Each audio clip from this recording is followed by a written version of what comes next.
자, 오늘은 신구약 중간사에 대한 특강을 하도록 하겠습니다. 신구약 중간사는 사실은 뭐 이게 학문적으로 이해하게 되면은 한 학기 이게 과목이 되는 그 정도 형태입니다. 굉장히 방대한데요. 오늘은 뭐 신구약 중간사를 전체적으로 다 하진 않고 신약성경을 조금 이해할 때 도움될 만한 정도까지. 그래서 요런 것들을 보실 때 요게 이런 맥락에서 나온 겁니다. 그런 정도까지만 제가 오늘 특강을 하도록 하겠습니다. 아무쪼록 읽어 나가실 때 오늘 특강이 도움이 되시기를 바랍니다. 자, 먼저 오늘 제가 읽었던 그 특강을 하기 위해서 준비했던 그런 참고 도서를 말씀을 드리도록 하겠습니다. 가장 중요한 참고 도서가 김명국 목사님이 하신 신구약 중간사 이야기를 해서 아주 짧은 그런 신앙서적인데, 이제 신약과의 관련성을 아주 잘 설명을 했어요. 그래서 제가 아주 짧은 그런 신앙서적이지만 이 책을 주로 많이 참조했고요. 그 밖에도 신구약 중간사를 쓰신 조병 목사님, 그 다음에 최근에 중간사 수업이라고 해서 최근에 출간된 그런 또 책이 하나 있습니다. 박영 목사님이 아마 세종대에서 강의한 내용 가지고 연결한 그런 책인데, 이 책도 제가 참조를 했고요. 그 다음에 신약 세계를 형성한 몇 가지 사건이라고 해서 이것도 책을 참조를 했습니다. 자, 이제 퀴즈를 드리면서 오늘 시작하도록 하겠습니다. 자, 이거는 이제 한번 그 몸을 푸는 퀴즈로 이해하시고요. 제가 참조한 책 중에 신약 세계를 형성한 땡가지 사건이 있습니다. 자, 신약 세계를 형성한 땡가지 사건, 몇 가지 사건일까요?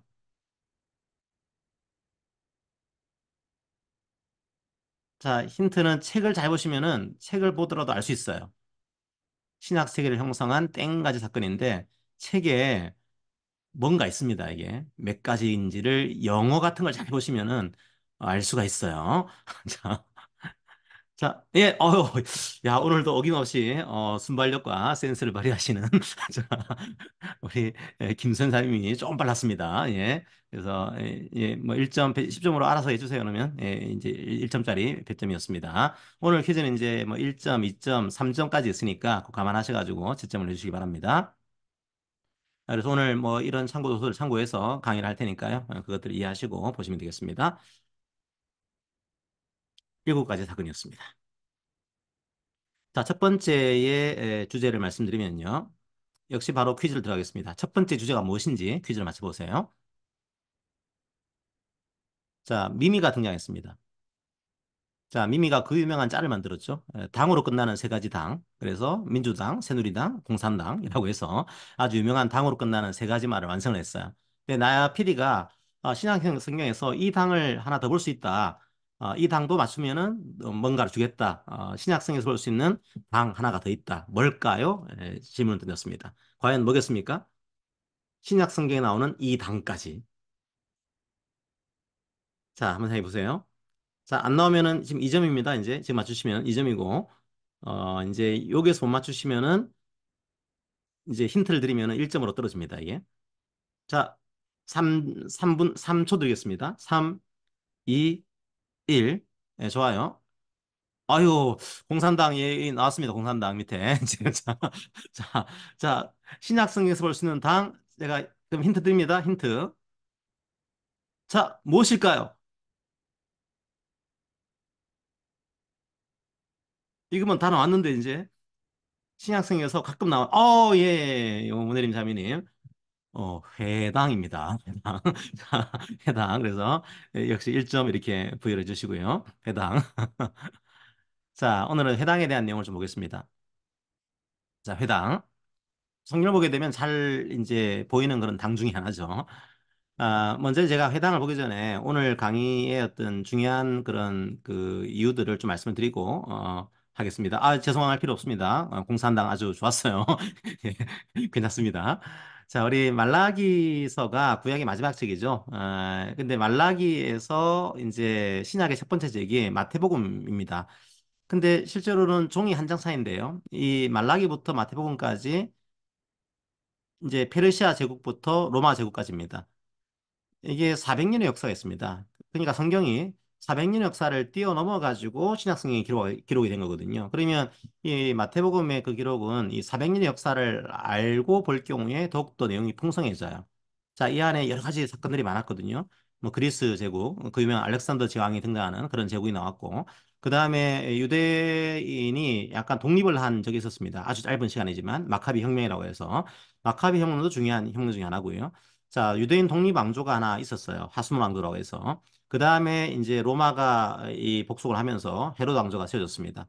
그러니까 요 400년 동안의 요 기간들을 이해를 훨씬 잘 하시면은 신약 성경에 나와 있는 것들을 여러 가지 것들을 이해하는 게 훨씬 더 용이해집니다. 근데 우리가 400년의 역사를 잘 모르기 때문에 약간 신약 성경 보실 때 낯선 단어들이 나오는 거죠. 이번 시간은 뭐 그런 것들을 읽어드려 나갈 때 좀 도움 되시는 이 400년의 역사가 성경에 나와 있지는 않지만 성경을 읽을 때 도움이 좀 되실 겁니다. 뭐 그런 측면에서 오늘 강의를 이해해 주시면 될 것 같아요. 자, 그러니까 오늘은 회당에 대한 것들이 하나의 첫 번째 주제인데 회당은 그런 겁니다. 원래 이스라엘이 북이스라엘과 남유다가 존재했고요. 북이스라엘이 BC 720년에 멸망을 했죠. 아수르에 이제 끌려갔습니다. 이제 혼합이 돼서요. 사마리아는 이제 혼혈족으로 이제 돼버렸습니다. 그 다음에 유다 민족이 바벨론으로 간 게 BC 586년입니다. 그러니까 바벨론으로 끌려간 거죠.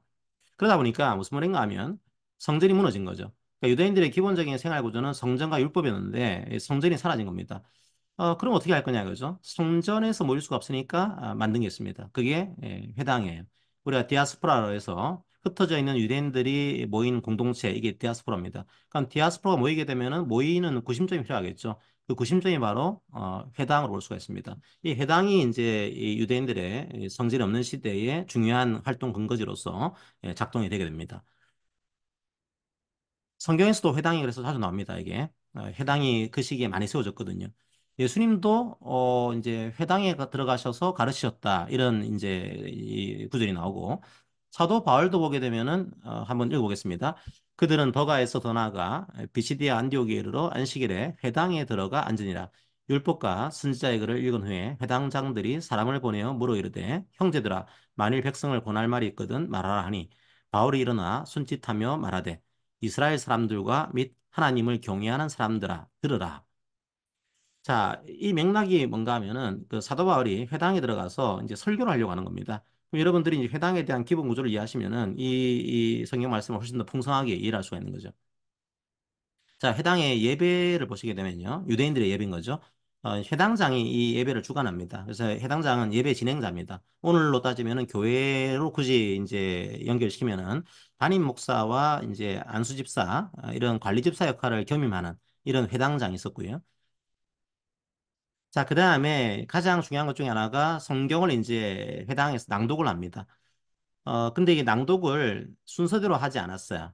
그러니까 이런 거죠. 이제 창세기부터 쭉 이어나가는 식으로 낭독을 하지 않고, 자, 이제 왜 그런가 하면 그렇게 하게 되면은 중요한 절기가 있는데 그 절기에 이상한 본문이 나올 수가 있는 겁니다. 그것 때문에 절기에 맞게 이 구약 성경을 배치를 했습니다. 배치한 그런 성경을 낭독을 했어요. 그걸 렉션이라고 그러는데, 그래서 배치된 성경을 다시 낭독하게 되면은 구약 성경 전체를 낭독하는데 한 3년, 5년이 걸렸다고 합니다. 자, 이게 성경 낭독인데요. 여러분들이 이 낭독에 대한 구조를 잘 보시면은 요한계시록에 이런 장면이 나옵니다. 한번 요한계시록 읽어드릴게요. 요한계시록 1장 3절을 보시게 되면 이런 표현이 나오죠. 이 예언의 말씀을 읽는 자와 듣는 자와 그 가운데 기록한 것을 지키는 자는 복이 있나니 그러니까 요한계시록 1장 3절은 누가 복 있는 사람인가 이걸 얘기를 하고 있는 겁니다. 근데 많은 분들이 오해하시는 거죠, 이것들을. 그냥 개인적으로 성경 읽고 그냥 성경 듣고 뭐 이제 삶에 적용하고 이런 사람이 복 있는 사람이다라고 생각하시는데 이걸 잘 보시게 되면 원어를 보시게 되면 읽는 자는 단수가 되어 있습니다. 그러니까 낭독하는 사람 단수인 거죠. 그 다음에 이걸 듣는 사람과 이걸 지키는 사람은 복수가 되어 있습니다. 자, 그러면 요한계시록 1장 3절은 어떤 장면을 보여주고 있는 걸까요? 공적인 예배 장면을 보여주고 있는 겁니다, 이게. 한 사람이 낭독을 하고 그 말씀을 듣고 있는 사람들, 그리고 그 말씀을 살면서 실천하는 사람들. 그러니까 공적인 예배를 드리는 사람과 그걸 삶의 예배로 드리는 사람이 복이 있다는 겁니다. 이제 이게 우리의 복이다. 요한계시록이 그 말씀을 선포하고 있는 거죠. 자, 그 다음에 또 한 가지는 낭독을 한 다음에 이제 여기에 대한 강해를 합니다. 그런데 이제 여행 중인 랍비가 만약에 이 회당에 참석을 했어요. 그러면 그 랍비한테 설교를 권하는 그런 관습을 가지고 있었습니다. 자, 사도 바울은 누굽니까? 사도 바울은요, 가말리엘의 제자입니다. 뭐 그 당시에 가말리엘이라고 하면 바리새파의 뭐 최고 학자예요. 그러니까 바울이 그냥 나는 가말리엘의 제자입니다 하는 순간에 와 이제 가말리엘이 제자 깜짝 놀라겠죠. 그래서 이 바울한테 설교를 권하고 있는 그런 장면을 지금 묘사하고 있는 겁니다. 이런 식으로 회당의 예배가 이제 이루어지게 됩니다. 자, 그런데 16절을 보시게 되면 조금 특이한 장면이 나오죠. 이런 표현을 쓰고 있어요, 사도 바울이. 자, 이렇게 하고 있죠. 바울이 일어나 손짓하며 말하되 이스라엘 사람들과 및 하나님을 경외하는 사람들아 들으라 이렇게 하고 있습니다. 그러니까 회당에 이제 온 사람한테 얘기를 하고 있는데 이 이스라엘 사람들이라는 표현과 하나님을 경외하는 사람들이라는 표현을 함께 쓰고 있는 거죠. 자, 그러면 회당에는 누가 있었냐 이거죠, 도대체. 유대인들의 예배에 참석하는 회당에 누가 있었냐? 해당의 출입자는 크게 세 분류로 나눌 수가 있습니다. 첫 번째로 태생된 유대인, 날 때부터 유대인인 사람들이 참석할 수가 있었고요. 두 번째로는 이방인이 개종을 할 수가 있습니다. 그러면 개종한 이방인도 이제 유대인처럼 이제 해줬습니다. 그래서 개종한 유대인들이 이방인들이 참석을 했고요. 이분들은 회당의 가운데 자리에 앉습니다. 정식 이제 회원인 거죠, 이게. 정식 자세에 앉았어요. 자, 그런데 개종하지 않는 이방인도 있습니다. 그러니까 하나님을 알고 싶고 하나님을 두려워하고 하나님을 경외하는데 아직까지 개종은 하지 않은 그런 이방인들이 있는 겁니다. 그런 분들을 성경에서는 하나님을 경외하는 자들, 하나님을 두려워하는 자들 그런 식의 표현을 쓰고 있습니다. 이분들은 아직까지는 정식 회원이 아니에요. 이러다 보니까 회당의 가운데 앉지 못하고 보조 좌석에 앉게 되는 그런 분들이 나오게 됩니다. 자, 오늘의 질문입니다. 그러면 이건 2점짜리 질문이에요. 왜 이 이방인들은 하나님을 경외를 하는데 개종을 하지 않았을까요? 즉, 개종한 이방인과 개종하지 않은 이방인들의 가장 중요한 차이는 무엇이었을까요? 자, 이걸 못했기 때문에 개종을 하지 못한 겁니다. 굉장히 중요한 신약 성경의 테마 중에 하나죠, 이게. 이방인들이 개종하기에는 너무 이게 무서웠던 거예요, 이게. 자, 무엇일까요? 예, 아, 예, 예. 바로 그냥, 예. 그렇죠. 이제, 우리로 따지면 세례인데, 이제 구약으로 따지면은, 이제 할례입니다. 이제, 유대인으로 이제 개종을 하려면은, 이제 이 할례를 반드시 요구를 했거든요. 유대인 사이에서는. 다른데 할례라고 하는 게 지금 우리가 생각할 때는 뭐 이제 의학 기술이 발전돼 있으니까 약간 무섭지도 않고 뭐 의학적으로도 문제가 없고 한데 그 당시만 하더라도 이게 어쨌든 간에 뭔가를 살을 자르는 거니까 고통이 있겠죠. 게다가 이게 의학이 발전되지 않은 시대였습니다. 위생적으로 감염될 수도 있고 경우에 따라서는 피를 흘릴 수도 있고 이런 것들도 있었고요. 그 다음에 두려웠겠죠. 아무래도 자기가 하지 않은 것들을 해야 되는 거니까. 게다가 뭐 그렇게 했을 경우에 동료들이 또 따돌릴 수도 있습니다. 왕따를 당할 수도 있는 거죠. 이런 것들이 굉장히 두려운 거였습니다. 우리가 볼 때는 야 그게 뭐가 두렵냐 하지만 그 시대의 이방인들 입장에서는 굉장히 두려운 것 중에 하나가 할례였어요. 그래서 이 사도 바울이 이스라엘 사람들하고 할례를 받지 않았지만 하나님을 경외하는 이방인들한테 얘기를 하고 있는 겁니다. 자, 얘기한 주된 내용 중에 하나가 뭘까요? 할례는 필요 없다는 겁니다. 그러니까 하나님을 경외하는데 할례를 받는 것도 받을 수도 있고 할례 받지 않은 것도 아무것도 아니다. 이거는 하나님을 믿느냐, 주 예수 그리스도를 믿고 있는 것이냐 이게 중요한 겁니다.라고 이제 선포를 하게 돼요. 회당에서요. 그랬더니요. 너무 좋은 거죠. 하나님을 경외하는데 할례가 무서워가지고 이제 그랬는데 이제 이 바울이라는 사람이 와가지고 예수를 믿기만 하면은 구원받는다. 할례는 필요 없다라고 하니까 수많은 경건한 즉 하나님을 두려워하는 헬라인의 큰 무리가 그 다음에 귀부인도 이제 이 복음을 받아들이게 됩니다. 너무나 자유를 얻게 된 거죠. 자, 하지만 유대인들 입장에서는요, 요 사람들이 이제 회당에서 빠져나가요, 자꾸만 이게. 우리는 회당에 참석을 해서 회당에서 유대교회에서의 그런 말씀을 들었던 사람인데, 이제 자유를 얻으니까 유대인들의 그런 교회에서 빠져나가는 겁니다. 그러니까 바울은 이제 유대교회에서의 볼 때는 철천지인지 아주 원수가 돼버린 이런 형태인 거죠. 그 사도행전 23장을 보시게 되면 바울을 죽이기 전에는 먹지도 않겠다. 바울을 죽여야지만 내가 이제 먹겠다. 이런 맹세를 하는 사람들도 많이 등장하게 됩니다. 그러니까 바울은 처음에 선교를 할 때는 그냥 아무 때나 선교하지는 않았습니다. 회당을 간 거죠. 회당이 황금어장이었어요, 일종의. 그러니까 거기는 유대인도 있었지만 하나님을 경외하는 이방인들도 많이 있었거든요. 그래서 회당을 일차적인 선교의 전략 거점으로 잡고서 선교를 하게 됩니다. 완전 맨땅에 헤딩한 이런 구조는 아니었습니다. 어쨌든 그 사람들에게 이제 자유를 준 거죠. 자, 첫 번째 테마에서는 우리에게 주시는 교훈은 뭘까요? 그죠? 할례는 아무것도 아닙니다. 근데 유대교에서는요, 할례를 요구한 거죠. 외형적인 것들입니다. 형식에 불과한 것들입니다. 혹시나 우리 교회도 이런 외향적인 것들을 요구하는 게 없을까? 뭔가 복음의 본질이 아닌데 엉뚱한 것들을 요구하는 그런 게 없는지를 한번 돌아보는 시간이 되었으면 좋겠습니다. 그리고 오늘 봤지만 우리의 복은요, 예배를 드리는 겁니다. 이 가운데 이랬던 것을 읽고 듣고 지키는 자는 복이 있습니다. 복 있는 사람은 세상의 복을 얘기하지 않고 하나님께 예배 드릴 수 있는 것, 그게 우리의 복이다. 그 사실을 날마다 기억하기 바랍니다. 자, 그리고 이제 초대교회 모습처럼 우리가 얼마나 선교와 구제에 관심을 기울이고 있는지 이것들도 우리 회당을 통해서 한번 점검을 해봤으면 좋겠습니다. 자, 두 번째 테마로 들어갑니다. 자, 두 번째 테마의 주제를 말씀드립니다.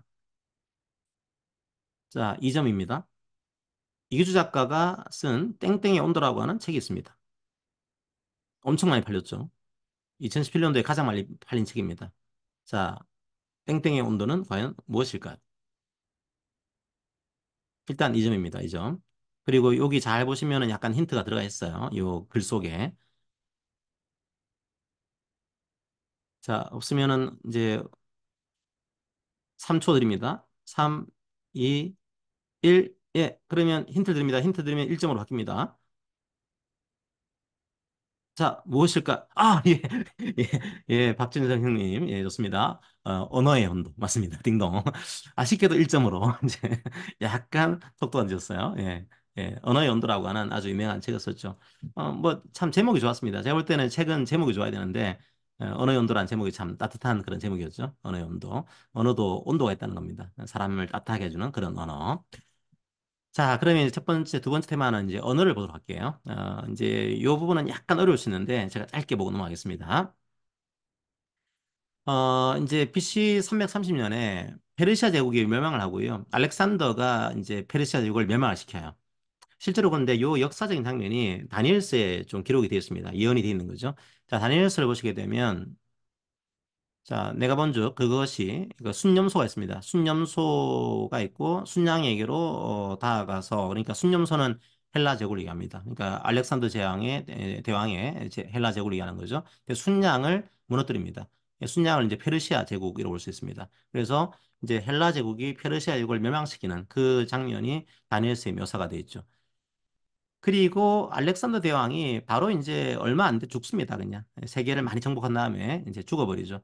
죽은 다음에 이제 부인인 록산나가 있었는데 록산나 아들이 이제 갑자기 죽어버리죠. 그래서 이제 후계자가 없으니까 이 왕국을 네 명의 장군이 분할을 해요. 그 네 왕국이 이제 되는 겁니다.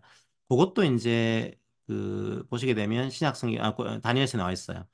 순념소가 스스로 힘이 강대하여 가더니 순념소는 헬라 제국이었죠. 그리스 제국. 그 큰 뿔이 꺾이고 강성한데 갑자기 큰 뿔이 꺾이는 겁니다. 이 큰 뿔이 알렉산더를 얘기하는 거죠. 그다음에 꺾이니까 그 대신에 현저한 뿔렛. 그러니까 이게 네 개의 장군을 얘기합니다. 네 장군이 이제 다시 나라를 분할 통치를 하게 됩니다. 그 장면이 묘사가 돼 있거든요. 그래서 이제 이 알렉산더가 죽은 다음에 네 개의 왕국이 이렇게 만들어지게 되는 형태를 이제 보여주고 있습니다. 자, 근데 어떻게든지 간에 이 헬라 제국이 굉장히 넓은 영토를 차지하게 돼요. 자, 그러면 알렉산더 대왕이 이 헬라 제국을 통해서 역사에 끼쳤던 영향들, 이게 어떤 게 있을까요, 그죠? 몇 가지의 중요한 영향들을 찾아볼 수가 있습니다. 이제 어쨌든 간에 알렉산더는 이 자기의 어떤 헬라 문화, 그리스 문화를 워낙 동경했기 때문에 그리스 문화를 온 세계에 퍼뜨리겠다. 세계 시민으로 만들자. 이런 야망을 가지고 있었습니다. 그래서 이제 전 세계를 융합을 시키려고 그랬죠. 약간 책이 다릅니다. 페르시아는 공존을 시대였거든요. 다른 나라를 존중하면서 다른 나라와 함께 사는 법을 택했어요. 하지만 그리스는 융합을 택했습니다. 아예 혼합을 시켜버리는 거죠. 이제 한 시민으로 만들자. 이런 식의 전략을 택했습니다. 자, 그것들을 따르는 유대인들은 헬라화를 해야 된다 주장했었고, 요걸 이제 거부하는 유대인들은 여전히 강력한 민족주의를 주장했습니다. 자, 그 다음에 이제 이 헬라 문화를 퍼뜨리기 위해서는 전략적으로 도시를 개발했습니다. 알렉산더는 그 알렉산드리아라고 하는 도시를 전 세계 곳곳에 이걸 만들었죠. 헬라 문화를 전파하기 위한 거점 도시로서 알렉산드리아라고 하는 중요한 도시를 여러 군데 만들어내게 됩니다. 이게 왜 중요한가 하면 나중에 바울이 선교하는 지역을 잘 보시게 되면 다 도시입니다. 그러니까 도시를 중심으로 선교하는 전략이 굉장히 뛰어난 전략 중에 하나거든요. 근데 이미 알렉산더 대왕과 로마 제국 시기에 도시가 발전이 돼 있었습니다. 그래서 바울도 이 도시를 거점으로 해서 아주 빠르게 복음을 전파할 수가 있었어요. 거기에 영향을 미치게 됩니다. 그 다음에 어쨌든 간에 이것도 다문화 체계를 구축을 했죠. 그래서 문화를 혼합을 시킵니다. 이 문화에서 가장 중요한 것 중에 하나가 언어입니다. 그 언어가 통일이 안 되면 융합이 안 되죠. 그래서 그리스가 했던 가장 중요한 것 중에 하나가 헬라어로 이제 그 문화를 통합을 시킵니다. 거기에 영향을 받은 것이 또 성경이에요. 그래서 잠깐 이 영향 관련해서 성경을 좀 말씀을 드리도록 하겠습니다. 자, 이게 이제 네 나라인데요. 이 중에 이제 네 개 왕국으로, 네 개 나라로 쪼개졌다 그랬죠. 그죠? 그 중에 포톨레미라고 하는 그런 나라가 있습니다. 여기 알렉산드리아라고 하는 도시가 있는데요. 알렉산드리아 많습니다. 여기 이집트의 알렉산드리아를 얘기하는 거예요. 여기에 그 당시에 가장 세계에서 큰 도서관이 있었습니다. 알렉산드리아 도서관이라고 해서 당시만 하더라도 20만 권의 장서가 수장되어 있는 그런 도서관이었고요. 현재는 제가 찾아보니까 뭐 다시 새로 만들었더라고요. 굉장히 큰 도서관으로 지금 만들어져 있습니다. 어쨌든 이 도서관이 그 당시에 포톨레미 왕이 있었고 도서관에 관장이 있었는데 이 관장이 책에 대한 부심이 굉장히 강했어요. 책을 수집하고 싶은 욕심이 강했던 그런 관장도 있었고 왕도 마찬가지였습니다. 그러다 보니까 서로 간에 의기투합해가지고 이런 얘기를 하죠. 야, 도서관에 보니까 유대인들의 율법서가 있다고 하는데 그것 좀 우리 좀 들여보자. 근데 유대인들의 율법서가 되게 유명한데 이게 자기들 언어, 그 히브리어로 되어 있는 거죠. 그거를 한번 헬라어로 바꿔가지고 번역해가지고 우리 도서관에 소장을 하자. 이런 얘기를 하게 됩니다. 그래서 결과적으로 이 책을 번역을 하게 돼요. 엄청난 거죠. 왜냐하면 개인이 한 게 아니고요. 국가 예산을 들여가지고 번역을 한 겁니다. 몇 명이 참여했냐면 72명이 참여를 했습니다. 유대 지파가 12지파잖아요. 12지파에다가 6명씩 해서 72명이 와가지고 이 거대한 사업을 사실은 유대인들이 한 것도 아니고 기독교인들이 한 것도 아니고 다른 강력한 프톨레미 왕국의 예산을 이제 써가면서 이 헬라 성경으로 이 성경을 번역하게 돼요. 그래서 이 성경을 저희들이 뭐라고 하는가 하면 70인역이다 이렇게 합니다. 70명의 학자들이 헬라어로 히브리어 성경을 헬라어로 번역을 한 거죠. 자, 이게 왜 중요한 사건인가 하면, 그리고 실제로 이 70인형이 참 이것도 오묘합니다. 그 당시 헬라어가 한 크게 보게 되면 두 가지가 있었거든요. 하나가 고급 헬라어. 아주 귀족들이 쓰는 헬라어가 있었습니다. 그러니까 우리로 따지면 한자 섞어 쓰고 이런 거죠. 근데 성경을 기록할 때 그 헬라어는 호연의 헬라어입니다. 민중들의 헬라어. 굉장히 쉬운 시장의 헬라어였어요. 아주 거룩한 성경을 시장의 언어를 써가지고 이걸 번역을 해서 모든 민중들이 읽을 수 있게 그런 어투로 이걸 번역을 한 겁니다. 자, 이게 왜 중요한가 하면, 사실은 성도들이, 그, 구약 시대를 지나면서 히브리어를 다 잊어버립니다. 유대인들도 히브리어를 잊어버렸죠. 식민지 생활을 했으니까요. 이방인들은요, 아예 히브리어를 몰라요. 그러니까, 구약 성경에서 예언된 메시아가 지금 성취가 된 거다라고 해야 되는데, 구약 성경을 알 수가 없는 겁니다. 읽을 수가 없는 거죠. 근데 이제는 헬라가 돼 있다 보니까 이걸 읽을 수가 있게 됩니다. 자, 그리고 또 한 가지는 여러분들이 신약 성경을 보시게 되면 많은 신약 성경의 저자들이 구약 성경을 인용을 해요. 근데 인용할 때 70인역을 응용을 합니다. 사용을 합니다. 그러니까 이게 왜 중요한가 하면 원래 히브리어로만 돼 있으면은 히브리어를 다시 헬라어로 어휘를 또 찾아봐야 됩니다. 근데 이 어휘가 마땅한 어휘가 별로 찾기가 쉽지가 않거든요. 그럼 이게 뭐가 어울릴까? 예를 들면 샬롬이라고 하는 그 히브리어는 이제 헬라어로 에이렌이라는 그런 헬라어로 번역이 되어 있습니다. 이걸 찾아야 되거든요. 그 한 어휘를 찾는데도 시간이 엄청 걸립니다. 그런데 이미요. 그 어휘를 뛰어난 학자들이 다 해결해 버린 거죠. 70인역을 번역할 때 가장 맞는 헬라어 단어를 찾아가지고 이미 이것들을 해결을 해버린 겁니다. 이 학자들은 뛰어난 학자들이었죠. 히브리어도 능통하고 헬라어도 능통하고 구약도 능통한 그런 사람들이었습니다. 그러니까 바로 헬라어 구약 성경을 인용하면 되는 그런 식으로 해서 쉽게 신학자들이 이 성경을 인용을 해서 복음이 빠르게 전파될 수 있게 합니다. 아주 중요한 그런 이제 역사의 사건이죠, 이게. 자, 퀴즈입니다. 약간 어려운 퀴즈예요. 신학적인 퀴즈고. 자, 신약 성경에서 그러다 보니까 구약 성경을 인용을 하거든요. 저자들이. 구약 성경이 이렇게 돼 있는데 이게 바로 예수 그리스도다 이런 식으로 인용을 해요. 근데 인용할 때 교리적으로는 별 문제가 없는데요. 원래 구약에 나와 있는 말하고 신약에서 인용한 말이 약간 다를 때가 있습니다. 차이가 발생할 때가 있어요. 원래 이제 구약 성경 보니까 그러나라고 되어 있는데 이제 신약에서 인용된 말은 그런데라고 되어 있는 겁니다. 이런 차이가 발생하는 거죠. 그러면 왜 이런 차이가 발생할까요? 그죠? 자, 복수 정답입니다. 1번. 배점은 2점 드리겠습니다. 1번 완벽한 문자적 인용에 관심을 기울이지 않는 경우가 있기 때문이다. 그러니까 뭐 그런 나로 하건 그런 대로 하건 인용하는 사람 입장에서는 별로 이건 중요하지 않다. 그냥 그런 대로 해버리자. 이런 식으로 인용을 아주 뭐 중요한 거 아니고서는 관심을 안 기울이는 이런 경향이 있었기 때문이다. 이런 게 하나가 있다. 1번. 2번 인용한 사본의 차이가 나기 때문이다. 사본을 좀 다른 사본을 인용을 했을 거다. 2번. 3번, 저자에게 급격한 노안이 발생했기 때문이다. 잘 안 보였던 거죠. 이게 신약 구약 성경이. 3번, 갑자기 이제 번역하는데 뭔가 다른 말이 떠오른 거예요. 그래서 갑자기 영감이 떠올랐기 때문이다. 자, 5번, 그 전날 부부싸움을 했기 때문이다. 자, 이유는 무엇일까요? 복수 정답입니다. 몇 번일까요? 자, 찍어보세요. 자, 박선생님 1, 4번 아닙니다. 1번 아닙니다. 자, 1번은 맞아요. 1번은. 1, 2. 예, 이종원 형제님. 예, 1, 2번 정답. 1번 정답. 자, 2점 가져갑니다.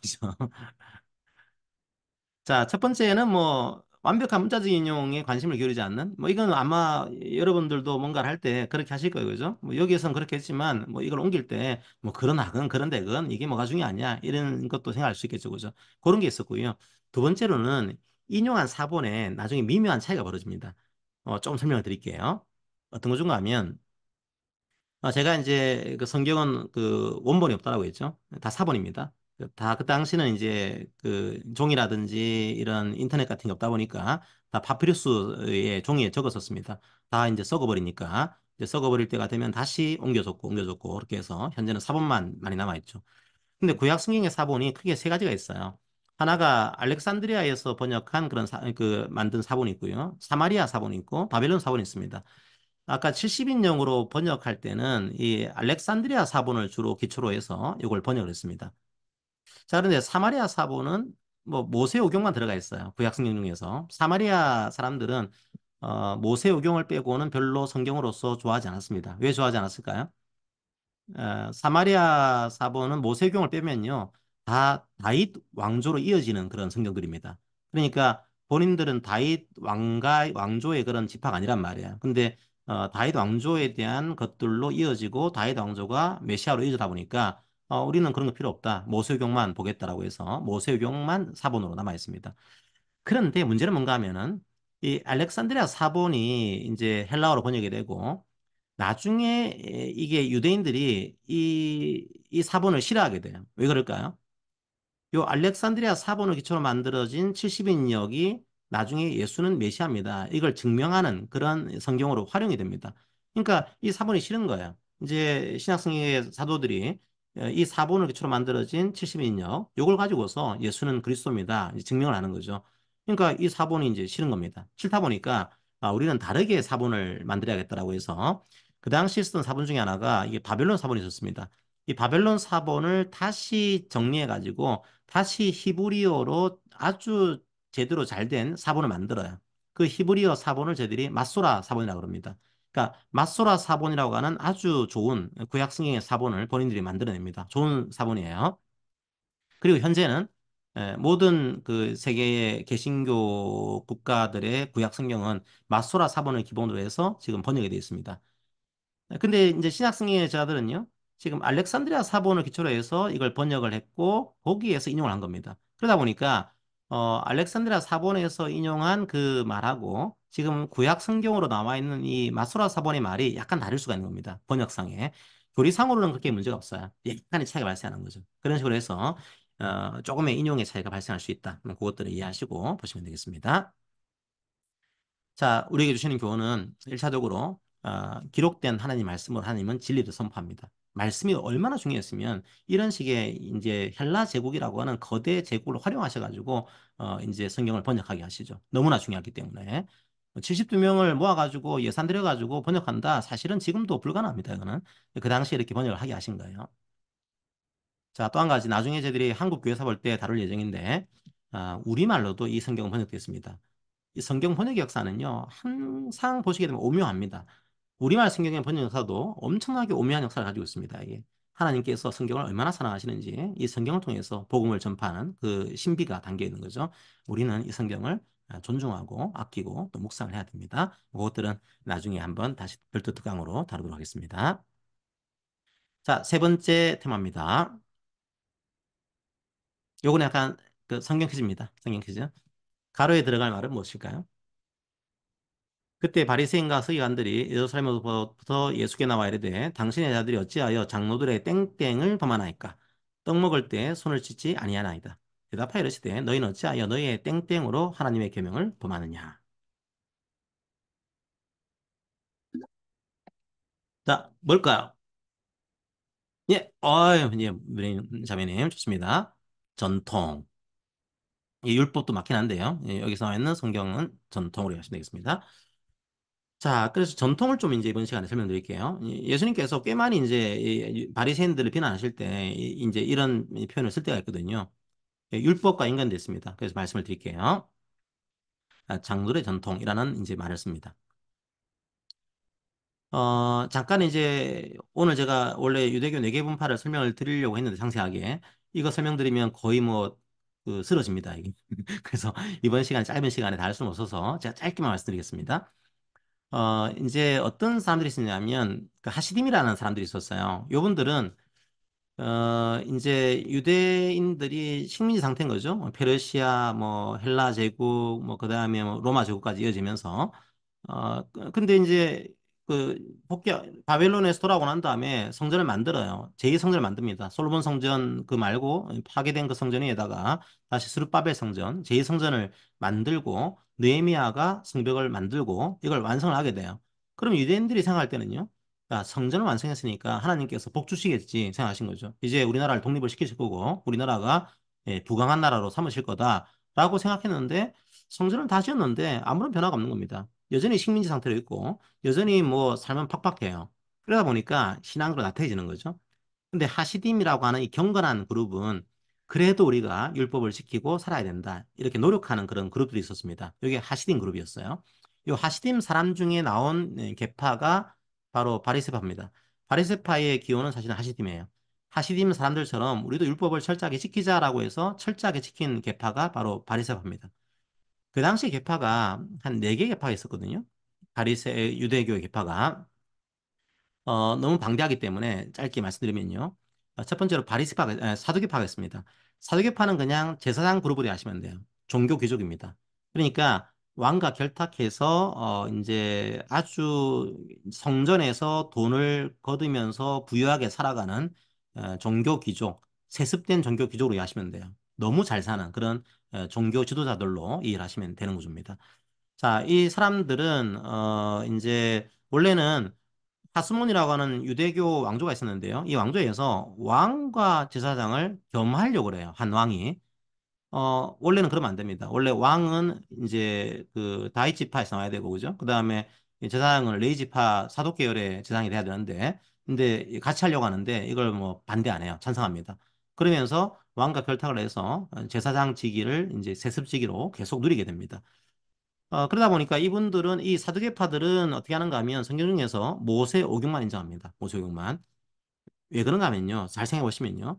성경 중에서 구약 성경 선지서만 보시게 되면 선지서는 똑바로 살아라 이렇게 합니다. 너희들의 제사 내가 별로 좋아하지 않는다. 똑바로 살아라. 이웃 사랑해야지만 내가 되는 거지. 하는데 이 사람들은 성전이 중요해요.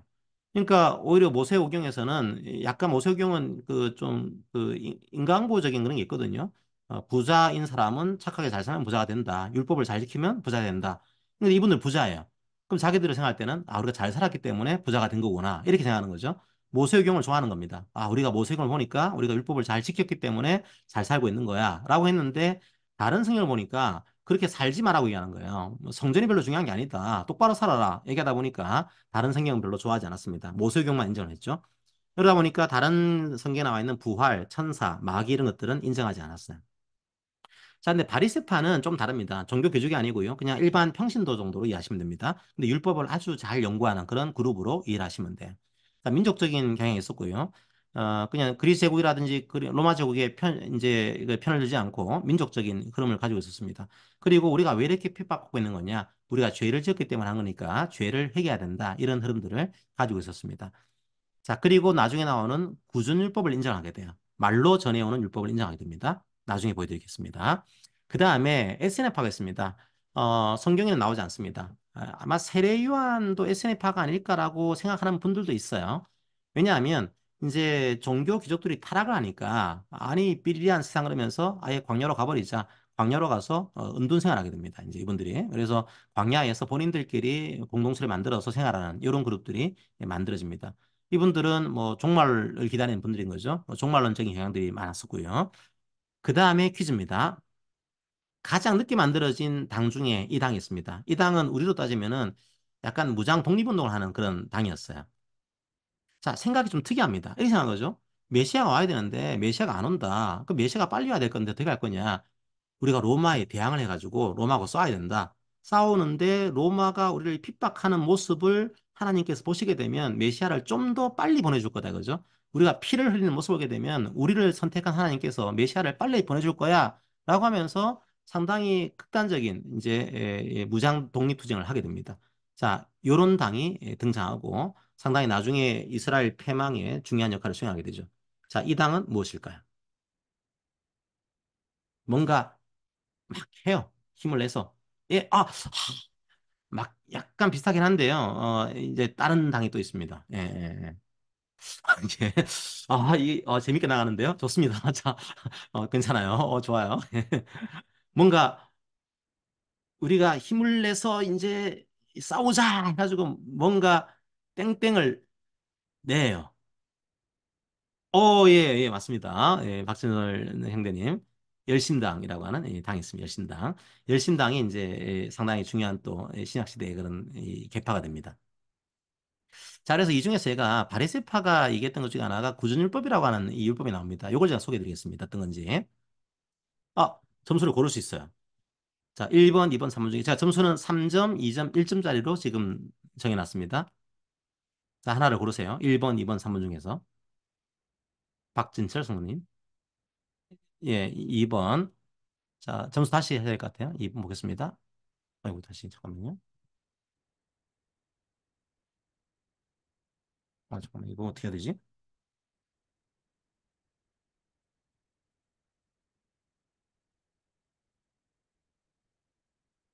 예, 됐습니다. 예, 1점이에요. 자, 1점. 자, 아까비, 자, 1점. 자, 좋습니다. 자, 이제 구준율법의 발생 배경을 말씀드릴게요. 우리도 이런 것도 조심해야 되거든요. 한번 여러분들 보시면서 여러분들도 한번 이 조심을 해보시기 바랍니다.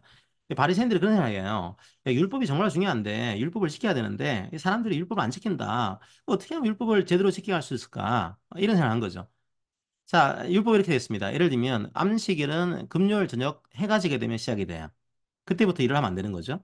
그 다음에 이제 구약 율법을 보니까 하나님은 보니까 뭔가 씻는 걸 좋아해 그죠? 정결하게 이런 걸 좋아합니다. 근데 사람들이 저녁 해가 지기 바로 직전에 이제 일을 멈추려다 보니까 이걸 넘길 때가 있는 거죠. 자꾸만 이게 급하게. 그래서 어떤 생각하는가 하면 이 율법에 좀 울타리를 치자 이런 생각하게 돼요. 이걸 넘어가지 않게 좀 울타리를 좀 쳐놓고서 이렇게 해놓은 겁니다. 안식일은 금요일 저녁 해가 지면 시작되는 게 아니고 저녁 해가 지기 30분 전에 시작하는 거다, 이게. 이렇게 일하는 겁니다. 그러면 30분 전에 급하게 일을 끝내고 약간 이 시간을 초과했다고 하더라도 율법을 어긴 게 아닌 거죠, 그죠? 오히려 울타리를 쳐놓으니까 이 30분 전이라고 하는 울타리가 있으니까 좀 급하게 이걸 마무리했고 30분을 넘겼다고 하더라도 원래 율법은 지키게 되는 겁니다. 그런 식으로 해서 울타리를 치는 거죠. 그리고 씻는 거 좋아하다 보니까 다 씻자, 우리는 그냥 이게. 떡을 먹는데 너 씻자, 이게. 그러면 안전할 거 아니냐, 이거죠. 이런 식으로 해서 율법에다가 하나의 울타리를 치게 돼요. 그러니까 뭔가 좀 더 강력한 그런 율법을 만들어내는 거죠. 자, 그런데 유대인들 입장에서는 뭐 웅성성한 겁니다, 이게. 뭐야, 이거. 그런 거 누가 만들었어, 이거죠. 도대체 떡 먹기 전에 손 씻어, 이거 누가 만든 거야? 보니까 모세율법이 안 나와 있는데, 안식일이 언제, 왜 그렇게 시작되는 거야? 그런 법이 없는데, 그럼 그걸 누가 이렇게 만든 거야, 이거? 안 지킬 거야 하는 거죠. 자, 그러다 보니까, 이제 바리새인들이 그런 생각을 하게 돼요. 내가 비밀 하나 말해주겠다. 어떤 비밀인가 하면, 모세가 시내산에서 율법을 받았습니다. 율법 받을 때 받은 율법이 두 가지가 있다는 겁니다. 자기들이 만들어낸 거예요, 이거를요. 하나는 우리가 구약 성경에 보고 있는 율법, 요거를 받은 건데 사실은 하나가 더 있다는 거죠. 그게 뭔가 하면은 말로 하나님께서 전해주신 율법이 있다는 겁니다, 이게. 그래서 이제 아론에게 이 말로 율법을 전해주셨고 말로 한 율법을 암기해 가지고 다시 종교적인 지도자들한테 말로 이걸 전달하셨고 계속 지금도 말로 전달을 해오셨다. 그게 구전율법이에요. 지금 왜 지금 뭐 갑자기 율법을 구전율법을 알려주는 거냐라고 했더니 이제는 안 되겠다. 이제는 말세의 시기이기 때문에 이제는 우리만 알고 있는 이 구전율법을 알려줘야 될 시기가 됐다라고 해서 이제 말로 전해진 율법이 시내산에서 받은 것으로 본인들이 만들어내게 됩니다. 그게 구전율법이에요. 하나님께서 그렇게 주신 적이 없죠. 말로 주신 율법이 이렇게 하신 적이 없습니다. 그런데 본인들은 그렇게 하면서 우리가 말한 율법을 지켜라라고 강요를 하게 돼요. 그래서 예수님께서 그 바리새인들의 그런 구준율법들에 대해서 비난을 하시게 됩니다. 뭐라고 하시는가 하면 이제 어떻게 왜 손 안 씻고 떡 먹냐 그랬더니 손 안 씻고 떡 먹는 거 이런 것들 다 구준율법에 나와 있는 내용 중에 하나거든요. 외식하는 사람들이다 얘기하고 있죠. 사람의 계명이다. 이건 하나님 주신 율법이 아니에요. 자기들이 만든 계명인 거죠. 하나님 계명은 그런 게 아닌데 하나님 계명은 버리고 사람의 전통은 지킨다. 뭐 이런 식으로 해서 사람의 계명과 하나님 계명을 대립시키면서 너희들의 구준율법을 그런 식으로 악용하지 마라라고 얘기하는 겁니다. 자, 왜 비판하셨을까요? 이 구전율법을요. 사실은 지키면 좋은 거잖아요. 뭐 어렵게라도 만들어 놓게 되면 뭐 지키면은 뭐 나름대로 거룩하게 살 수 있고 좋을 것 같은데 왜 이걸 비판하셨냐 그죠? 어, 말씀과 동격으로 생각합니다. 자기들이 이 말씀을 잘 지키기 위해서 하위에 있는 그런 뭐 생활 지침 그 정도가 아니고 동격으로 말씀과 율법을 성경 말씀과 자기들의 그런 계명을 둔 거죠. 자기들이 만든 계명을 하나님의 율법과 동일하게 생각한 겁니다. 두 번째, 너무 어려웠어요. 예를 들면 매일 성전에 있는 사두개인이라든지 율법을 연구하는 사람들 입장에서는 지킬 수가 있었겠지만 일상에서 힘들게 생활하는 그런 사람들 입장에서는 너무 지키기 어려운 것들이었습니다. 연약하고 가난하고 이런 사람들은 너무 지키기 어려운 그런 것들을 만들어낸 거죠. 자, 그리고 자기들은 그걸 지켰다고 해서 자랑합니다. 이게 나는 그렇게 신앙이 뛰어난 사람이야. 외식의 수단으로서 이게 남용이 되게 됩니다. 자, 그런 여러 가지 이유로 해서 예수님께서 이런 전통을 비판을 하셨습니다. 자, 이건 약간 이제 외적인 문제인데 좀 더 말씀을 드릴게요.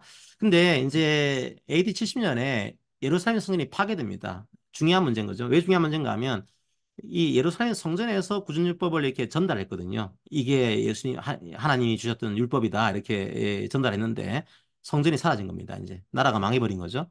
그러다 보니까 이제 구준율법을 알려줘야 될 그런 말로 전해줄 그런 장치가 없는 겁니다. 그랬더니 이제 바리새인들 입장에서는 이제는 이걸 책으로 만들어야겠다. 이제 말로 전달해 왔는데 이제는 책으로 만들어서 민중들한테 알려야겠다. 요거를 책으로 만들어내게 됩니다. 그 책으로 만들어진 것이 나중에 집대성한 것이 미시나라고 하는 책을 만들어요. 요거는 구전율법들을 모아둔 그런 책입니다. 그리고 요거를 해설해야 될 거 아니에요. 주석서를 만들게 됩니다. 해설서를 또 만들게 돼요. 그게 게마라라고 하는 해설서입니다. 그래서 미시나라고 하는 율법서하고 여기에 대한 주석서를 같이 만들고요. 요걸 이제 통합을 시켜요. 자, 자기들의 구전율법과 게마라를 이제 주석서를 통합시킵니다. 자, 이것이 무엇일까요? 3점입니다. 한 번에 역전할 수 있어요. 자, 자, 자, 힌트도 있습니다. 자, 과연 그 구준율법과 주석서를 통합해서 만든 이 책은 무엇일까요? 자, 3초 드립니다. 3, 2, 1. 자, 힌트 첫 번째.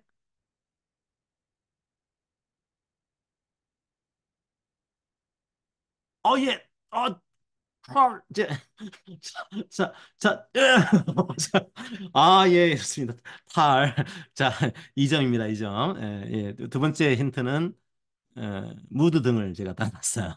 자, 그래서 이렇게 만든 그 이제 이 구전율법서와 주석서의 모음집을 저희들이 탈무드라고 합니다. 여러분이 탈무드로 많이 알고 계시죠, 그죠? 뭐 사실 이게 뭐 성경도 아니고 그냥 본인들이 만든 율법서를 그냥 탈무드라고 얘기를 합니다.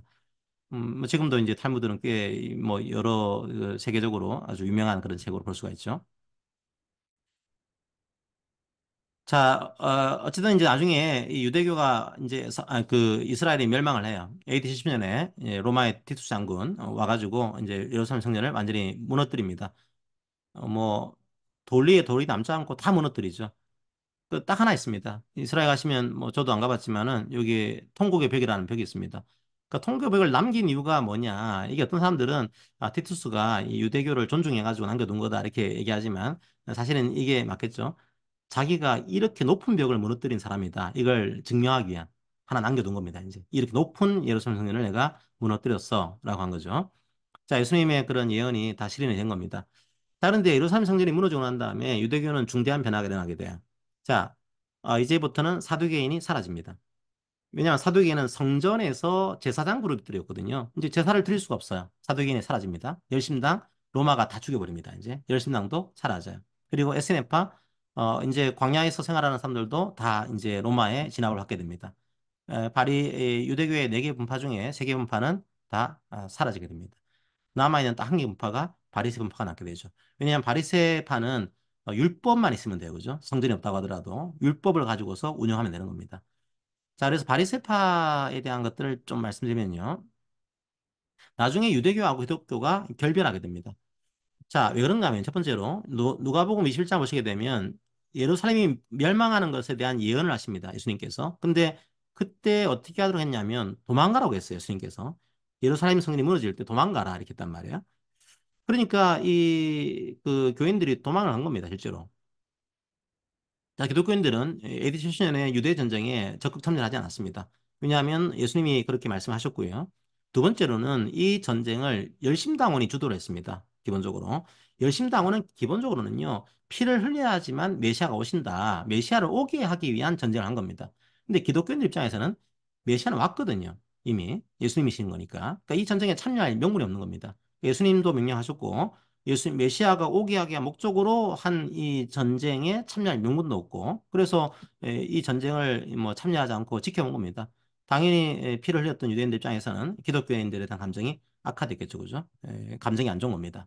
안 좋은 상황에서 나중에 그 예루살렘 성전이 무너지고 난 다음에 얌리아 정교회라는 이 정교회에서 요거는 이제 유대교의 회입니다. 유대교회에서 이제 바리새파만 남게 되는 유대교로 이제 정립이 돼요. 이제 다른 계파들은 없고요. 구약의 범위를 확정합니다. 이게 우리가 지금 보고 있는 39개의 성경을 확정하게 되고요. 자, 그런데 이 처음에는 바리새파 유대교가 기독교인들이 회당 출입하는 것을 막지 않았습니다. 하지만 가말리엘 2세가 기독교회는 이제 회당에서 내쫓게 됩니다. 자, 내쫓게 된 결정적인 이유 중에 하나가 이제 유대인 회당에서는 기도를 하거든요. 마치 우리가 주기도만 하는 것처럼 유대교 회당에서도 기도문을 올립니다. 그게 18개 기도문이 있어요. 그 중에 한 기도문을 기독교에 대한 기도문으로 만듭니다. 그걸 회당에 가면 들어야 돼요. 들을 수가 없는 거예요. 자, 어떻게 되는가 하면 요게 유대교의 해당 기도문에 들어가 있습니다. 이거 기독교 나사렛 이단이라 그랬죠. 그 이단을 멸하여 주소서. 이게 유대교의 기도문 중에 하나예요. 그러니까 기독교인들이 이런 해당에 이제 들어갈 수가 없는 거예요. 더 이상 이제. 옛날에는 이런 기도를 하지 않았습니다. 이제는 갔더니 이런 기도 하고 있는 겁니다. 도저히 이제 들어갈 수가 없는 거죠. 그래서 그 시대에 쓰여진 성경이 바로 요한복음입니다. 그리고 요한 1, 2, 3, 서 요한계시록이거든요. 그래서 요한은 특별히 성전이 무너진 시대에 이 성경을 읽었기 때문에 참된 성전이 예수님이다. 이걸 강조하는 글을 많이 썼고요. 유대교에 대한 비판적인 것들을 많이 쓰게 됩니다. 완전히 결별을 한 그 상황에서의 성경이다 보니까 상당히 그런 것들을 비판을 한 형태였죠. 지금도 유대교, 기독교는 상당히 어쨌든 간에 안 좋죠, 사이가. 안 좋긴 한데, 우리는 뭐 이런 유대인들조차도 예수님을 믿고 구원받을 수 있도록 끊임없이 긍휼히 여기면서 기도를 해야 됩니다. 지금 팔레스타인 땅은 완전히 그냥 전쟁판입니까, 그죠?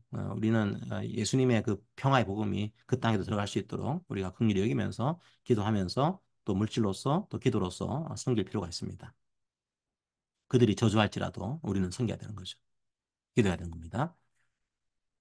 자, 우리에게 주시는 교훈은 과연 장로들의 전통과 같은 것들. 그러니까 이게 이 바리새인들이 자기들 걸 막 만들어낸 거예요. 우리는 그런 게 없냐 이거죠. 저는 있을 것 같아요, 꽤 많이. 이게 성경이 아닌 것들인데 자꾸만 성경이 아닌 외적인 것들을 가지고서 그렇게 하면 안 돼, 이렇게 해야 돼, 이런 식의 성도들을 어렵게 하는 것들, 연약하고 힘들고 가난한 자들에게 무리한 것들을 요구하는 것들, 이런 것들이 우리에게는 없는 건지 한번 돌아보는 그런 기회가 되면 좋겠습니다. 자, 마지막으로 이제 네 번째 테마를 말씀드리고 오늘 마무리하도록 하겠습니다.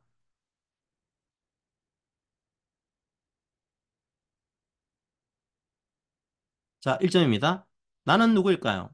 나는 로마 황제에 의해서 유대인의 왕이 되었습니다. 나는 이두메 지역 사람과 유대인의 피가 섞여 있습니다. 그런데 유대인들은 혈통을 너무나 중요하게 생각했죠? 그래서 나는 왕이 되고 나서도 늘 그게 컴플렉스였습니다. 나는 누구일까요?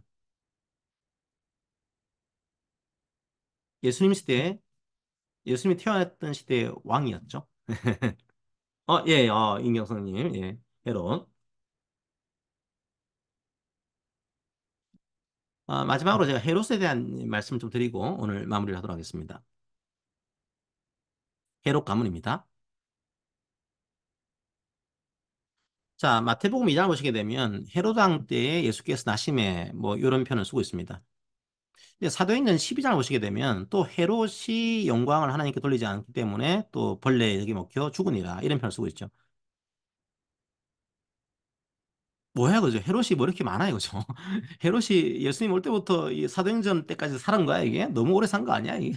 이런 식의, 뭐, 뭔 헤롯이 이렇게 많아? 이렇게 헷갈릴 수가 있습니다. 그래서 워낙 이제 일반 성도분들은 헤롯을 좀 이렇게 공부하기 쉽지 않다 보니까 이번 기회에 그냥 이 헤롯 가문에 대해서 제가 좀 말씀을 드리고 정리를 좀 해드릴게요. 복잡합니다, 그죠? 잠깐 설명드릴게요. 자, 우리가 알고 있는 헤롯 대왕이 있습니다. 여기가 이제 헤롯 대왕이죠. 헤롯 대왕이 있고요. 예수님이 나실 때 그런 헤롯 대왕으로 오시면 돼요. 그래, 헤롯이 이제 부인들이 있습니다. 예, 부인들. 뭐 엄청 결혼 많이 했네, 그죠? 헤롯의 부인들이 있고, 이제 헤롯의 부인들이 낳은 이제 아들들이 쭉 나옵니다. 이제 그 손자들, 손녀들 쭉 나오게 되고요. 자, 그래서 성경에서는 주로 이제 헤롯 대왕하고 그 다음에 몇 사람들만 여러분들이 좀 이해하시고 내용을 보시면 될 것 같아요. 그걸 좀 설명을 드리도록 하겠습니다. 그러니까 헤롯 대왕하고 이제 헤롯 안티파스, 그다음에 헤롯 아그리파, 헤로디아, 그다음에 헤롯 아그리파 2세 이 정도만 여러분들이 좀 이해하시고 성경을 보시면 도움이 되실 겁니다. 자, 먼저 헤롯 대왕을 말씀드리게요. 헤롯 대왕. 자, 여러분이 알고 계신 성탄절에 많이 보게 되는 그런 대왕이죠, 그죠? 이제 유아 베들레헴에 있는 2살 이하의 아이들을 다 죽여버린 그런 대왕입니다. 아주 정치적으로는 그 탁월한 왕이었다 그래요. 뭐 뭔가 잘 꾸미고 이런 왕이었습니다. 적극적으로 로마에 좀 편성을 했고요. 유대교 신자였습니다. 그런데 이 사람의 출신이 에돔 출신입니다. 그러니까 유대교 정통적인 유대교가 유대인이 아니었죠. 그러니까 혼합 이제 그러니까 에돔 지역과 다른 유대인의 피가 좀 섞여 있는 혼혈인으로 보시면 됩니다. 그러다 보니까 마음에 항상 열등감이 있어요. 이 사람이. 유대인들의 인기를 얻고 싶은데 유대인들이 별로 안 좋아하는 겁니다. 다른 민족으로 생각하는 거죠. 그래서 이 인기를 얻기 위해서 헤롯 왕이 한 제일 중요한 일 중에 하나가 헤롯 성전이라고 해서 제2성전이 있었는데 제2성전을 상당히 크게 증축을 하게 됩니다. 크게 만들어버리죠. 그래서 유대인들의 환심을 사는 그런 것들을 많이 수행을 했습니다. 그게 헤롯 왕이에요. 자, 약간 어려운 퀴즈입니다. 그래서 3점이에요. 헤롯은 쿠데타에 대한 두려움이 있었습니다. 그러니까 자기가 유대인이 아니다 보니까 혹시나 정통 유대인들이 쿠데타를 일으키지 않을까 이런 두려움이 있었어요. 그래서 베들레헴 영악살과 유사한 끔찍한 일을 저질렀습니다. 실제로 베들레헴 영악살이라는 게 나올 법한 그런 사건이었다. 이걸 볼 수 있는 사건이 하나 있습니다. 과연 무엇일까요? 어려운 질문이에요. 힌트는 자, 이 사람이 그 부인이 많았죠, 그죠? 근데 부인이 많았는데 열등감에서 벗어나기 위해서 유대 정통 가문과 결혼했습니다. 그러니까 이 하스몬 왕가라고 해서 유대인들의 왕족이었거든요. 왕족의 그 여자와 결혼을 했어요. 자, 그런데 베들레헴 학살과 유사한 끔찍한 일을 저질렀습니다. 약간 대충 맞추면 제가 인정해 드릴게요. 어떤 일을 저질렀을까요? 자, 자기 부인 중에 한 명이 아주 유력한 유대인 정통 가문이었습니다. 그리고 그 부인이 아들을 낳았습니다. 그 아들은 또 유대인의 정통적인 왕족의 아들이었겠죠. 그런데 자기가 왕입니다. 혹시나 걔가 왕이 되지 않을까 두려움이 있었겠죠. 자기 부인이 더 인기가 많은 겁니다. 자기 아들이 혹시나 나를 이기고 왕이 되지 않을까라고 하는 두려움이 있었습니다. 자, 어떻게 했을까요?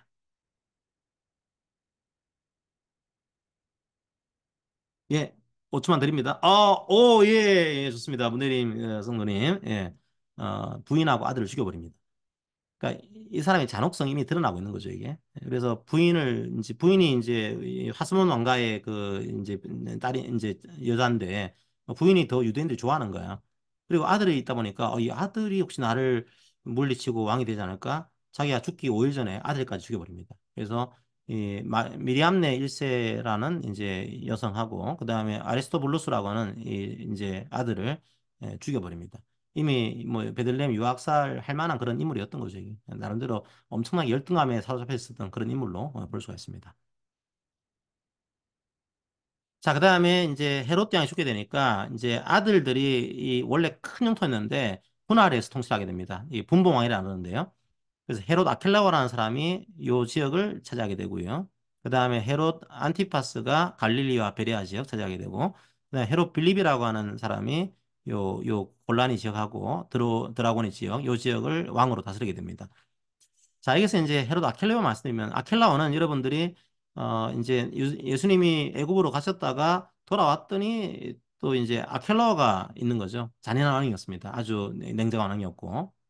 그래서 그러나 아켈로아가 그의 아버지 헤롯을 이어서 유대의 임금됨을 듣고 이제 갈릴리 지방으로 떠나가서 이제 나사렛에서 자라게 되는 그런 역할을 한 것이 바로 헤롯 아켈라오로 볼 수 있습니다. 자, 그게 성경에 등장하고요. 그다음 안티파스는 뭐 성경에서는 헤롯 안디바라고 표현되어 있습니다. 여러분들이 잘 아실 거예요. 헤롯 안디바는.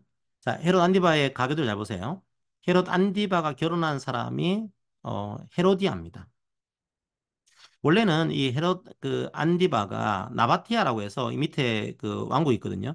나바티아 왕국의 공주와 결혼했어요. 근데 헤로디아하고 결혼하고 싶어가지고 왜냐면 헤로디아도 하스몬 왕가의 그런 이 피줄입니다. 아주 정통 유대 가문이죠. 이 결혼하려고 나바티아 왕국의 공주를 쫓아냅니다. 쫓아내고 헤로디아와 결혼했어요. 근데 헤로디아는 누구의 또 부인이었을까요? 자기의 동생이었던 헤롯 빌립의 부인이었습니다. 그러니까 헤롯 블립의 부인인데 이 부인하고 결혼하기 위해서 자기가 결혼한 나바티 왕국의 공주를 쫓아내고 또 헤로디아하고도 결혼하고 이렇게 하다 보니까 도저히 그 시대의 유대 사회 시각에서는 용납할 수가 없는 거죠. 도덕적으로 지금도 그렇지만 그 시도 마찬가지입니다. 그래서 세례요한이 비난합니다. 그러니까 헤롯 안디바가 기분이 나쁜 거죠. 그래서 나중에 그 헤로디아의 딸인 살로메가 이제 세례요한 머리를 이제 달라라고 해서 결국은 세례요한이 참수당하는 역할을 하게 됩니다. 그게 바로 이제 헤롯 안디바가 했던 이 일이었습니다. 그게 이제 헤롯 안디바의 내용이고요. 그다음에 헤롯 빌립은 뭐 특별한 내용은 없습니다. 우리 누가복음 보시게 되면 자, 그 동생 빌립이 요직을 다스렸다. 이런 식의 표현이 나오고 있는 그런 내용으로 이해하시면 되겠습니다. 자, 시간 계산 빨리 할게요. 자, 그다음에 헤롯 아그리빠라고 하는 이제 헤롯 대왕의 손자입니다. 그러니까 헤롯 대왕의 손자. 손자인데 이 왕이 이제 또 헤롯 대왕이어서 굉장히 거대한 이제 영토를 차지하게 돼요. 단순한 조그만 지역이 아니고 유대 지역 전체를 다스리게 되는 왕으로 등장합니다. 근데 이 왕이 어디 나올까요? 예, 우리가 지금 읽고 있는 사도행전에 나옵니다.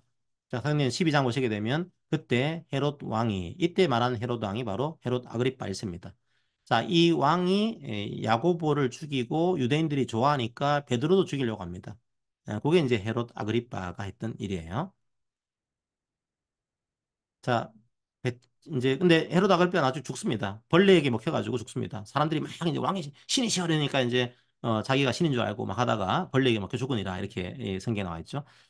자, 배점입니다. 이거는 그냥 재미로 푸는 거예요. 예, 근거는 없습니다. 그냥 얘기하는 학자들이 있어요. 이렇게. 어떤 학자는 헤롯 아그리파 1세가 이 세균 때문에 사망했다고 얘기를 합니다. 자, 근데 성경에서는 이 세균의 정체가 뭐 최근에 알려진 거죠. 몰라가지고 벌레에게 먹혀 죽었다고 표현했다고 얘기를 합니다.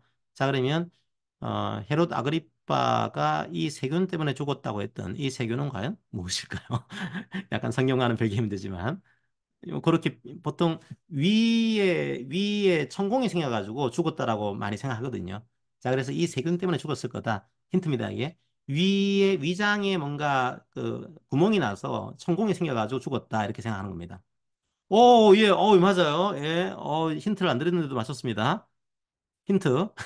이제 자, 헬리코박터 프로젝트 윌. 자, 그래서 아마 그것 때문에 하나님께서 이제 이게 또 놀라운 거죠, 실제로는. 이게 그 시대에서는 없었던 세균이 모르는 세균이었는데 이런 식으로 표현을 했을 것으로 추정하는 겁니다. 이거는 점수를 따로 선택입니다. 헬리코박터. 자, 고르세요. 또 기회가 왔어요. 점수는 3점, 2점, 1점 중에 하나입니다. 하나 골라주시기 바랍니다. 2번.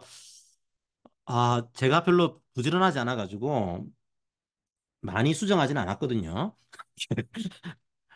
아니, 잠깐만요. 다시. 레이저 포인트 죄송합니다. 펜. 이거 어떻게 해야 되는 거지? 여기 이렇게 하면 아이고, 아이고, 아이고. 어유, 3점이 나왔어요? 진짜요? 마우스가 지우게 됐네. 그렇군요. 어쨌든 3점. 좋아요. 자, 3점. 오늘 오랜만에 오셨는데 아주 빛을 올리시는데요. 자, 이제 마지막 정리를 하겠습니다. 그 다음에 또 하나 등장하는 인물이 헤롯 아그리파 이사입니다. 요거는 사도행전 26장에 나오는 인물인데요. 나중에 사도 바울이 신문 받을 때 요 등장하는 왕입니다. 자, 보시게 되면 수일 후에 아그리파 왕과 버니게가 베수도라고 하는 로마의 유대인 총독입니다. 이제 오게 되는데요. 근데 이것도 참 재밌습니다. 뭔가 하면은 아그리파 왕과 버니게라는 사람이 나와요. 자, 버니게. 이게 뭐 이탈리 같은 걸로 하면 베르사체 같은 겁니다. 이게 여자예요, 여자. 그 버니가 누굴까요, 그죠? 버니게는 여기 보시면 자기 여동생입니다. 근데 이 베니기가 누군가 하면 나중에 자기 남편과 결혼했다가 어쨌든 뭐 뭔가 사별했든지 그렇고요. 그다음에 자기 숙부랑 결혼해요. 또 해서 할키스라고 하는 숙부랑 결혼한 다음에 숙부도 문제가 생깁니다. 그래서 어 자기 그 오빠인지 동생이 모르겠지만 오빠랑 결혼합니다. 그 근친상간이 이루어지는 그런 구조가 지금 이 성경에 아주 완곡하지만 이렇게 표현이 되어 있습니다. 이게 거기 이제 아그리빵이에요. 자, 아그리파 왕한테 바울이 자기를 변명을 해요. 그래서 이제 변명하다 보니까 아그리파가 이제 뭐 네가 적은 말로 나를 권해서 그리스도인이 되게 하려고 하는다. 이런 식으로 해서 이제 바울을 이제 비난을 하게 되죠. 어쨌든 요 관계까지 해서 헤롯 왕조는 이제 끝나게 됩니다. 이 관계까지. 그래서 여러분들이 성경을 읽을 때 헤롯이 꽤 나오다 보니까 이게 누구냐? 지금도 정확히 알 필요는 없습니다. 하지만 좀 다양한 헤롯 가문의 그런 그 아들, 손자가 있다라고 하는 거. 그리고 이 가문에 워낙 열등의식이 많은 가문이었고, 그다음에 폭력적인 그런 것도 많았고요. 탐욕도 많았습니다. 그런 걸 생각하시면서 헤롯 가문을 보시면 될 것 같아요. 자, 우리가 생각할 때는 헤롯은 자기가 왕이 되려고 했습니다. 자, 근데 그리스도인들은 누가 진짜 왕이냐? 이걸 항상 기억해야겠죠. 우리를 압박하는 그런 세상의 왕들이 있을 겁니다. 하지만 우리의 진정한 왕은 예수님이죠. 이거를 생각하지 않게 되면은 헤롯처럼 열등감에 빠질 수가 있습니다. 나는 왜 저 세상보다 못하지라고 하는 열등감. 진정한 하나님이 우리 아버지고 왕이신데 세상을 비교하면서 열등을 빠질 수가 있습니다. 그렇게 해서는 안 되겠죠. 헤롯 안디바처럼 이제 헤로디아를 얻기 위해서 자기 부인과 이혼하고 또 자기 아내의 부인을 빼앗고 이런 탐욕의 수능에 빠질 수가 있습니다. 진정한 왕이 누군지 모르면요. 그리고 진정한 왕이 누군지 모르면은 사람들이 와 신입니다 하면서 붙이고 주니까 대중의 인기에 부합해서 베드로도 죽이려고 했던 그런 길을 또 걸어갈 수가 있습니다. 자, 바울이 그래도 헤롯 아그리파 이사한테 복음을 얘기했습니다. 하지만 네가 적은 말로 그리스도인이 되게 하려고 한다. 복음을 거부하는 거죠. 진정한 왕이 누군지 모를 때 이런 일들이 벌어집니다. 자, 우리의 왕은 누군지 항상 그 사실을 기억하시면서 우리가 중간사를 보시면 좋을 것 같습니다. 자, 그래서 오늘 이런 중간사를 통해서 저희들이 뭐 역사를 알자 이런 차원도 있지만, 이 역사를 주관하시는 하나님을 저희들이 알았으면 좋겠습니다. 역사는 그냥 흘러가는 것으로 보이지만 그 흘러가는 시간의 틈새 속에서 하나님의 은혜를 발견하고 섭리를 발견하는 것, 그걸 보는 사람이 정말로 복 있는 사람입니다. 그래서 여러분들이 예배 시간마다 그런 하나님의 은혜와 섭리를 발견하는 우리가 삶이 힘들죠. 지금 금요일 오후 시간에 또 오시는 것도 힘들었을 건데 이렇게 오셨다는 것 자체가 말씀에 대한 갈급이 있다는 거거든요. 그 말씀이 여러분들을 살릴 겁니다. 그래서 지금 당장은 좀 버겁겠지만 말씀대로 또 살아가시고 기도하시면서 성령의 은혜를 구하시면 또 그 은혜대로 이루어 주실 것입니다. 그 사실 믿고 나아가시기 바랍니다. 자, 제가 기도하고 오늘 특강을 마무리하겠습니다. 사랑의 하나님 아버지 참 감사합니다. 오늘도 신약 성경이 나오기 전까지 400년의 역사를 보았습니다. 그 역사 속에서 기록되어 있지 않지만 하나님께서 어떻게 이 역사를 이끌어 가시는지를 저희들이 또한 보았습니다. 세상의 역사를 이끌어 가시는 것처럼 우리 삶의 역사도 주님께서 이끌어 가시는 줄 믿고 저희들이 기도합니다. 그걸 믿지 않을 때 저희들이 함정에 빠질 수도 있고 저희들이 또 세상의 인기에 영합할 수도 있습니다. 우리가 이제 우리의 진정한 왕 예수 그리스도를 알았사오니 이제 우리 마음 가운데 예수님의 생명의 힘들이 흘러넘치게 하시고 그 생명력으로 이 고단한 삶의 현장 가운데서도 살아낼 수 있도록 성령 하나님께서 능력과 은혜와 지혜를 다해 주시기를 원합니다. 오늘 참석한 모든 성도들에게 주의 은혜를 부어 주시고 또 주의 기쁨으로 채워 주시옵소서. 주의 샬롬으로 채워 주시옵소서. 감사합니다. 예수님 이름으로 기도합니다. 아멘.